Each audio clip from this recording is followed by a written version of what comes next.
De acuerdo. Se incorpora a esta mesa de debate el congresista Carlos Anderson. El congresista no pertenece a ninguna bancada porque él renunció, como sabemos, a la bancada de Podemos. Bienvenido, Carlos. ¿Cómo está? ¿Cómo está? Buenas Le hago la noches. misma pregunta. ¿Cree que una eventual sanción en contra de Dina Boluarte acrecentaría el apetito por la vacancia presidencial en el Parlamento? ¿Cómo cambia el tablero político el hecho de que ella pueda ser suspendida o inhabilitada? No, definitivamente pone una situación mucho más débil al presidente, ¿no? Porque no habría ningún sustituto. Y sí, de repente, desde un punto de vista, digamos, estratégico, político, ¿no? Despertaría algunos apetitos en ese sentido, pero creo que lo importante no es eso. Lo importante es saber realmente si la ministra efectivamente cometió una falta de esa naturaleza, ¿no? La Contraloría es concluyente en el informe. Lo tengo clarísimo, la Contraloría, pero ella acaba de sacar un tuit diciendo que no, etcétera, etcétera, ¿no? Entonces, claro, vamos a tener va a tener que ir a la subcomisión de acusaciones constitucionales, defenderse como es su derecho, ¿no? Y de ser ratificada la posición de la Contraloría, pues entonces tendrá que aceptar las consecuencias, ¿no? O sea, todos los actos tienen consecuencias. ¿Lo sorprendió a ambos el cambio que hizo el presidente en la conformación del gabinete, cambiar a 4 titulares de cartera, Carol? Bueno, yo sí considero que para mí esta gestión ya nada me sorprende. O sea, como él mismo lo ha dicho hoy día, que van a haber cambios, van a haber otros cambios más. ¿Apoya los cambios? Entonces, si fueran cambios buenos, lo apoyaría, pero efectivamente los cambios que yo he visto en esta, que se ha desarrollado el día de ayer, un ministro de Transportes que no tiene la experiencia ni el conocimiento del sector, y tenemos a los demás ministros también casi en igual condición.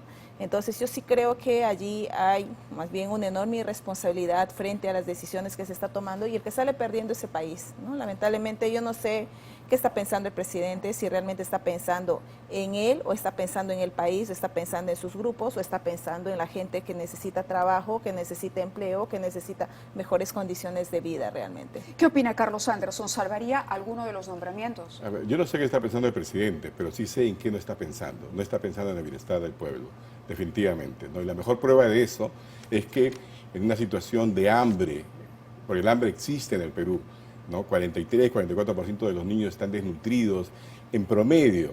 Hay zonas en el sur, del surcentro, que están en 60, 70, 80% de desnutrición. Tenemos una crisis a portas, pero es una crisis verdadera, mundial. ¿Y qué se le ocurre al presidente?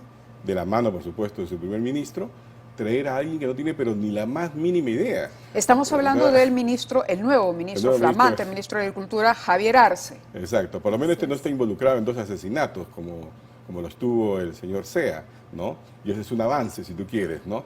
Pero, por favor, o sea, ante una situación tan grave, tú tendrías que tener pues a un súper técnico, que sea de izquierda. El cambio del MINEM, el cambio de la nueva ministra Herrera, ¿cree que tanto ha provocado la furia de Vladimir Cerrón? ¿Cree que es un paso adelante y por qué se da? En cualquier caso, si ese era un ministerio que se había denunciado, había sido copado por el cerronismo prácticamente en su integridad. Mira, voy a ser así bien directo, ¿no? Todos estos son cambios para que no cambie nada. Y no cambia nada porque mientras siga siendo premier el señor Aníbal Torres, él es el que le impone, el premier es el que le impone el carácter a un gabinete, ¿no? Y seguimos teniendo a un premier incompetente, ¿no? O sea, que no sabe enfrentar, por ejemplo, una crisis como de las Bambas, ¿no? Pero por eso diría, Herrera no podría ser un plus, concederle el beneficio de la duda para la solución de las Bambas, que no pudo, que rebasó a la gestión de Aníbal Torres y al propio Castillo. A ver, como te digo, yo sinceramente creo que no. No creo realmente que haya esa gran disputa entre Cerrón. Entonces te digo, es una telenovela en capítulos chiquitos, microtelenovelas, ¿no? Entonces hoy día nos peleamos, mañana nos juntamos. Lo mismo es el congresista Paredes. No hemos hablado, no hemos hablado. No, yo sí creo que en política nada se improvisa, todo se planifica. Y a mí alguien me ha dicho, en la política todo se escribe y lo que no está escrito no existe. Entonces, para nosotros, bueno, yo creo que así es, o sea, esto es una estrategia más. Esas divisiones de Perú Libre, de 2, 3 grupos, o sea, eso, como usted muy bien lo ha dicho, ya se acerca las elecciones de la mesa directiva. Nosotros no hemos tenido, de repente, la presencia que quisieron ellos como Perú Libre en la primera mesa directiva, entonces eso va a ser una forma de negociar. Y también más asesores, mayores empleados. ¿Y quienes dicen los que tienen mayor cantidad de empleados? Van a ser ellos al final como Perú Libre. Solamente aparenta que están divididos, al final míralos cómo votan. Igual. Votan en bloque. Si yo tuviera alguna diferencia, mínimamente, si yo no estoy de acuerdo con Perú Libre, si yo soy parte de determinados grupos, yo diría, no, yo no voto pero cuando los ves votando en bloque. Entonces, para mí es solamente una estrategia y una forma de cómo conseguir lo que no han conseguido en este primer año. De acuerdo, Carlos Anderson decía algo interesante. Mientras no se cambie al premier, no hay un cambio real en el Totalmente de gabinete. acuerdo. ¿Cuál debería ser la suerte de Aníbal Torres? Porque pareciera que las decisiones que ha tomado el presidente es precisamente para lavarle la cara al gabinete y dejar sin piso a la posibilidad de una censura. Bueno, mira, a ver, ¿cuál debería ser el destino? Yo creo que hay buenos libros que podría estar leyendo el señor Aníbal Torres. Hay uno de inteligencia emocional, por ejemplo, que le sería muy útil, ¿no? Hay muchas otras cosas que puede hacer alguien a su edad, pero seguir siendo premier, seguir siendo un agente de división, seguir siendo una persona pues que lo único que yo le he visto hacer, ¿no?, es enfrentar peruanos contra peruanos, resaltar lo que nos diferencia, no lo que nos une. No, de verdad que creo que estaría mejor leyendo. Pero ¿por qué se queda allí? ¿Y por qué el presidente lo necesita allí? No sé, yo he notado algo, no sé si tú lo has notado, pero pareciera que al presidente le gusta estar rodeado de gente mayor de 80 años. Tiene una serie de Pero ministros... eso no tendría nada de malo, ¿no? Es decir... lo que te quiero decir es que hay una especie de dependencia emocional, ¿no? que Castillo se siente el hijo de Torres. Necesita papá, ¿no? De alguna forma. ¿Lo ve como un papá?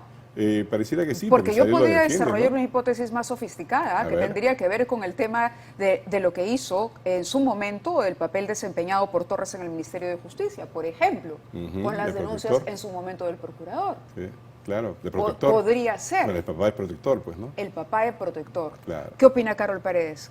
Yo también considero que el señor Pedro Castillo, no sé si considerarle al señor Torres como su papá, yo sí creo que él es como nosotros decimos, como el muro, como para que no le hagan daño a Pedro Castillo, ¿no?, al presidente. ¿El verdadero escudero, más que el ministro de Yo lo Cultura? considero como el verdadero escudero, o sea, él es el que sale al frente, el que sale a azuzar. Claro, detrás de él también está el señor presidente.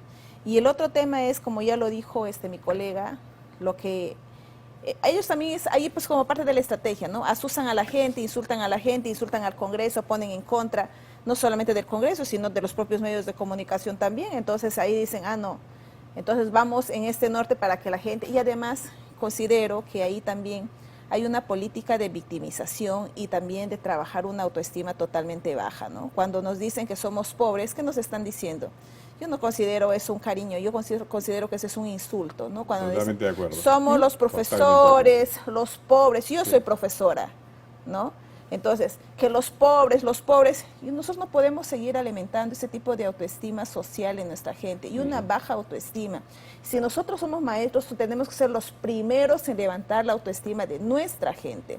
Cuando le dicen a nuestra gente en la región San Martín son pobres, ellos me dicen, claro, nosotros no somos pobres, somos quebrados. ¿Sería un discurso perverso ese? Totalmente perverso. Y yo no entiendo cómo nuestra gente puede seguir aceptando que nos sigan diciendo pobres, cuando nosotros somos un país totalmente ricos. Incluso que nos damos el lujo de perder 800 millones de soles, por ejemplo, cuando se dio esa huelga de los controladores, nos damos el lujo de perder 14 millones de soles en las famosas sesiones del Ejecutivo en cada una de las regiones. Los consejos, o sea, nos damos lujos en todo, descentralizados. o sea, nos damos el lujo de perder tanta plata cuando nosotros necesitamos esos 14 millones para dar a los comedores populares, para construir 2 o 3 o 4 escuelas que necesitamos en nuestra Amazonía, y así sucesivamente. O sea, nos damos el lujo nos damos el lujo, fíjate, de no crecer a una tasa de 6, 8% que podríamos estar haciéndolo sin ningún problema. Pero por Yo supuesto, lo repito a cada rato. A pesar de la coyuntura internacional. Mira, los precios de los minerales siguen volando, si hubiera un poquito de confianza, lo que pasa es que aquí se alimenta la desconfianza, o sea, Así el es. potencial está allí. Y creo que difícilmente vamos a tener nuevas oportunidades de esta naturaleza. Y Por se eso es que alimenta, a mí sí. me duele muchísimo, como te digo, multiplica 2.200, 2.300 millones de dólares por 4 o 5 puntos que no estás creciendo en un año. Ese es un montón de plata. Con eso podría realmente tú eliminar la pobreza infantil. Ahí está. Entonces, pero un gobierno que supuestamente es un gobierno del pueblo, para el pueblo, etcétera, le importa un pepino el pueblo. Y lo digo ¿por qué? Porque si fuera así, si no fuera así, hubieran nombrado pues, a alguien de primera en agricultura, hubieran nombrado a alguien de primera en medio ambiente. Se cayó, sucedió lo de Repsol. ¿Qué hemos visto? ¿Hemos visto al Estado acaso enfrentándose? No, ahí sí, todos calladitos, excepto que Indecopi, que no tiene nada o casi nada que hacer en el tema, ellos salen y dicen, te voy a hacer, te voy a pedir $4.000 millones, cuando saben que eso no va a pasar por ningún lado. Te das el lujo de no gastar lo que le corresponde a los sectores, ¿no? Por ejemplo, te revisas su capacidad de gasto de cada uno de los ministerios, unos más que otros, pero no tienen esa capacidad. Y nos damos el lujo de decir a nuestras autoridades que claro, efectivamente no existe. Hay dinero, pero no hay gestores. En conclusión, y quisiera a ambos invitarlos a escuchar lo que dijo el presidente Castillo, porque parece que no se quedará conforme con 4 cambios. Ha dicho que vienen más. Esto es lo que dijo el presidente y regresamos con los congresistas aquí en estudios. Escuchar a las comunidades, al campesino. Y por eso, en la noche de ayer, también hemos tomado la decisión de hacer algunos cambios ministeriales y los próximos días vamos a seguir haciéndola, porque nuestro gabinete, nuestros ministros están en constante evaluación. Los ministros se deben al pueblo, se deben a ustedes, y ustedes quisiéramos también que ustedes sean los ojos y los oídos. Palabras del presidente. ¿Quién seguiría en la lista? Carlos Anderson. Esa es mala. Yo ¿Por qué soy mala? Pregunto, ¿vienen más cambios? Betsy Chávez, por ejemplo. Tendría que, ¿no? Tendría que volver a regresar. ¿Y qué hay con el Congreso? ¿Cómo va el tema de la moción de censura? Ya hay varios que ha retirado el presidente, por lo tanto los ha dejado en ese caso sin piso. Se adelantó a las mociones de censura, algunas que podían haber prosperado. ¿Qué pasa con la ministra de Trabajo? Bueno, ahí está y habrá que censurarla, ¿no? ¿Hay los votos para la censura de Betsy Chávez? Mira, por el tema de la interpelación votaron 70 y para censurarla se necesita 67. O sea, si eso se mantiene, hay más que suficiente para censurarla. O sea, si no, habría pasitos atrás, ¿no? Sí. Pero también en esa parte del discurso del señor presidente, que él dice también, mira, nosotros nos vamos a cada uno de los pueblos, claro, se va a cada uno de los pueblos en buenos helicópteros, en buenos aviones, pero eso no lo dicen, ¿no?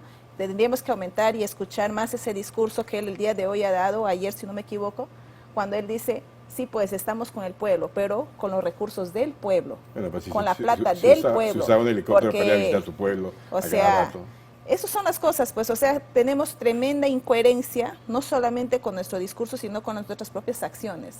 Pero, sin embargo, él se da el lujo de insultar a los congresistas, donde nos dice a nosotros que no nos ensuciamos los zapatos, pero nosotros sí nos vamos con lo que nos corresponde a nosotros y nos ensuciamos los zapatos. Entonces, yo sí creo ahí también el caso de la censura de la señora Betsy, en este caso, decíamos, 800 millones se ha perdido justamente por el tema de la huelga de los controladores. 8.000 personas no han podido viajar.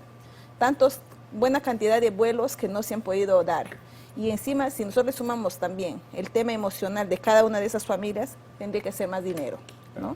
Entonces, hay cosas que efectivamente no se están midiendo, o si es que lo están midiendo, pero lo están haciendo para ponernos en contra de nuestra propia gente. Y eso creo que no es el papel de un presidente, ni tampoco de un ejecutivo responsable, creo yo, ¿no? Entonces, y en materia de trabajo, pues la verdad es que es lo que han hecho, o sea, una serie de políticas que son más bien antitrabajo, anticreación de trabajo, ¿no? El Perú necesita realmente programas masivos de empleo para poder resolver. La gente te lo dice, cuando uno va a visitar, porque el presidente efectivamente tiene que escuchar que sí salimos a visitar las zonas, por ejemplo, aledañas de Lima, la gente te dice, yo no quiero un bono, yo lo que quiero es un trabajo, qué sé yo, quiero poder ayudar a ponerle pista o hacer qué sé yo, algo deportivo. Queremos que mejoren nuestras trochas carrozales, ¿no? Nosotros que venimos de regiones. ¿Qué es lo que nos dice la gente que venimos de regiones? Queremos mejores carreteras, queremos mejor asistencia técnica, mejores créditos, industrialización para nuestros productos, mercado para nuestros productos. Retomando nomás los 14 millones de soles que está gastando el presidente en cada una de estas sesiones. Lo que nos decía, por ejemplo, el señor de Acopagro, nos dice, nosotros necesitamos 1,5 millones para poder construir una planta procesadora, por ejemplo, de cacao. Sí.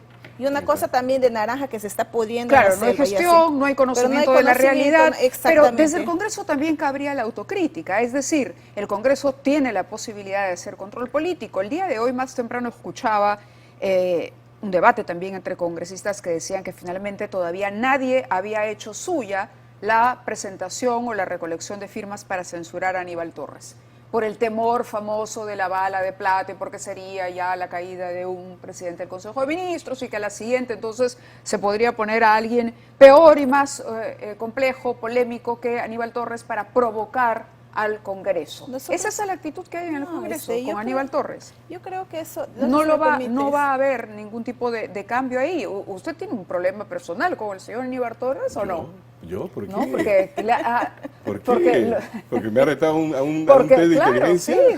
Sí. No, por cierto, ¿el reto cómo va? No, a ver, vamos a poner las cosas en su sitio, ¿no es cierto? Primero, lo único que demostró eso es la incapacidad. Hay un duelo pendiente. No, cuando quiera, pero no es así. No voy a someterme a su vanidad, una vanidad de señor mayor. No, mira, él nunca entendió que lo que yo dije fue inteligencia en relación a información privilegiada, que fue la que nos hicieron escuchar, ¿no es cierto? Y donde pues se reveló que no había nada, había cero, habían actuado con cero inteligencia. Por eso, ¿no? Torres es responsable político de habernos encerrado a todos, así como usted ha precisado las consecuencias de la huelga de controladores aéreos. También podríamos volver a que esa página que se escribió otra vez un 5 de abril, pero de este año, no deberíamos simplemente pasarla a los peruanos. Por supuesto. La gente se rebeló contra eso, salió, hubo desobediencia civil. Hubo una democracia activa, participativa, directa frente a un gobierno que la reclama tanto. Por lo tanto, ¿qué debería ocurrir? ¿Por qué en el Congreso no parece haber ambiente para censurar al primer ministro? Yo he firmado por el tema de la interpelación. Yo creo que también Carlos lo ha hecho. Sí, claro. Nosotros no queremos entornillarnos en el Congreso. Y hay mucha gente que piensa que nosotros los congresistas, un buen número de congresistas, estamos con la decisión, por ejemplo, si tenemos que censurar, lo tenemos que hacer. Tenemos que ser coherentes también con nuestras propias acciones y ser responsables. Exacto. Si yo me tengo que ir del Congreso, pero me tengo que ir con la frente en alto, diciendo y haciendo lo que creo y lo que pienso, pero defendiendo lo que le corresponde a la población. Ahora, si la población no reconoce lo que nosotros estamos haciendo, ya no es un problema nuestro, pero nosotros nos vamos con nuestra conciencia tranquila, ¿no? Ahora, cuando dicen, vamos a perder la bala de plata, ¿de verdad? Eso ya lo han dicho hace muchísimo tiempo. Y con bala de plata nos hemos quedado con el lobo. Exactamente, entonces si nos tenemos que ir, nos vamos, pero sí dando la pelea en buenos términos. Pero cuando dicen ahí el señor Torres, ya ustedes se pierden todo. No, si tenemos que perder, pero lo que no vamos a perder jamás, Mávil, es nuestra dignidad. Nuestra dignidad, y por eso decimos que tenemos que irnos con la frente en alto. Y si la población quiere reelección, o si la gente quiere que se cierre el Congreso, pero cerramos y cerramos todos, pero que también se vaya el presidente. Porque de verdad no podemos hacerle mucho daño al país. Es más, yo, por ejemplo, me han preguntado varias veces, ¿quieres que haya una nueva ¿Votaría por el adelanto de elecciones? ¿Por el adelanto de elecciones? ¿Un proyecto de ley? ¿Sí? Por ejemplo, esto es un proceso también que lo está trabajando la Comisión de Constitución. Por eso le pregunto directamente. Entonces, si apoyaría. Apoyaría, pero también he dicho, y también quiero ser coherente, con tantos cambios que se dan de presidentes y de congresistas, con eso no se soluciona el problema del país. Y aquí tiene que haber una responsabilidad tripartita. Congreso, Ejecutivo y la ciudadanía. ¿Quién elige a sus representantes para presidente y para Congreso? Es nuestra ciudadanía y aquí tenemos que sernos responsables todos. Pero cuando no marcha bien, nos tiramos la piedra y al final decimos, no, esto no me representa y por eso tenemos, y no podemos estar en ese plan, tenemos que tener madurez política, madurez en todo y no podemos correr al primer problema que tenemos y nos corremos. Y aquí tenemos que demostrarnos de qué manera estamos hechos todos. Bueno, yo voy a ser bien concreto, bien directo, ¿no? Yo sí creo que necesitamos volver a empezar. Es cierto que la ciudadanía se equivocó. Es cierto que puso dos candidatos que generaban más antivoto que otra cosa, ¿ok?